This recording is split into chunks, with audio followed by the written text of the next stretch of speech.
दोस्तों, दज्जाल इस वक्त इस दुनिया पर मौजूद है।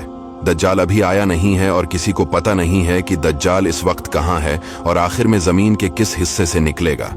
लेकिन पूरी इस दुनिया पर एक ऐसा सहाबी गुजरा है जिन्होंने दज्जाल को देखा भी है, इससे मुलाकात भी की है और इससे बातचीत भी की है। दोस्तों, वीडियो को जरा गौर से सुनिएगा। एक मर्तबा हमारे नबी सल्लल्लाहु अलैहि वसल्लम ने अचानक अपने सहाबा को जमा फरमाया और खतबा देने के लिए मेंबर पर तशरीफ फरमा हो गए और नबी करीम सल्लल्लाहु अलैहि वसल्लम ने फरमाया कि अमीमदारी ने मुझे बताया कि वो 30 अफराद थे और किश्ती में वो सफर कर रहे थे कि तूफान आ गया और वो भटक गए। तकरीबन महीना भर वो समंदर में घूमते रहे और एक दिन सूरज गुरूब होने के वक्त एक नामालूम ईलैंड पर वो पहुंचे। उन्हें वहां सयाह रंग की मखलूक नजर आई जिसके जिस्म पर बाल बहुत ज्यादा थे। उन्होंने उससे पूछा कि तुम कौन हो? उसने कहा, मैं जासूस हूं, और कहा कि हमें अपने बारे में कुछ बताओ। उसने कहा कि ना मैं तुम्हें कुछ बताऊंगा न तुमसे कुछ सुनूंगा। तुम उस बदखाने में जाओ, वहां एक शख्स तुम्हारा बड़ी बेचैनी से तुम्हारा वेट कर रहा है, वही तुम्हें कुछ सुनाएगा भी और बताएगा भी। फिर वो सब अंदर चले गए। वहां एक शख्स सख्ती से जंजीरों में झगड़ा हुआ था। उसने पूछा कि तुम लोग कौन हो और कहां से आए हो? उन्होंने बताया, शाम से आए हैं।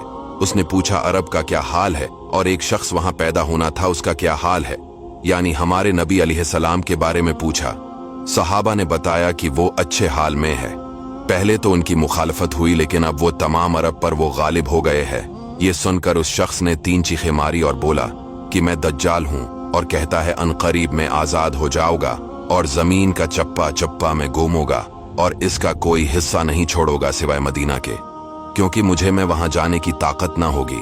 और एक रिवायत की रोशनी में ये बात भी कही जाती है कि दज्जाल को हजरत सुलेमान अलैहिस्सलाम ने कैद किया था। दज्जाल का फितना तारीख में एक बहुत बड़ा खतरनाक फितना है।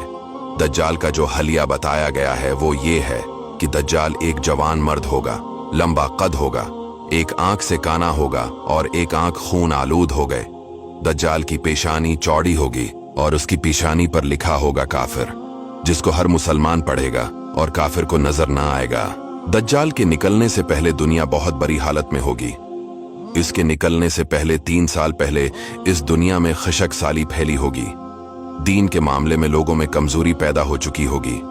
तब दज्जाल ईस्ट साइड से अस्बहान या खुरासान शहर से निकलेगा और जमीन पर 40 दिन रहेगा, जिनमें से एक दिन 1 साल के बराबर होगा, दूसरा दिन महीने भर के बराबर होगा और तीसरे दिन हफ्ता के बराबर होगा।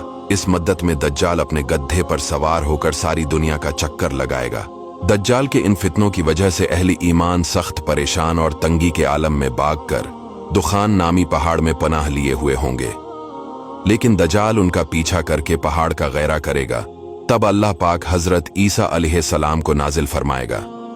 जब हजरत ईसा अलैहिस्सलाम इस दुनिया में आ जाएंगे तो उनको देखते ही दज्जाल ऐसे मेल्ट होगा जैसे पानी में नमक मेल्ट होता है। आप अलैहिस्सलाम दज्जाल को मकाम-ए-लित पर कत्ल करेंगे और उसके फॉलोअर्स में से किसी को भी जिंदा नहीं छोड़ेगा। ये फितना बहुत शदीद होगा। नबी पाक अलैहिस्सलाम ने फरमाया कि जो सूरह कहफ की पहली 10 आयतें याद करेगा दज्जाल के फितने से महफूज रहेगा।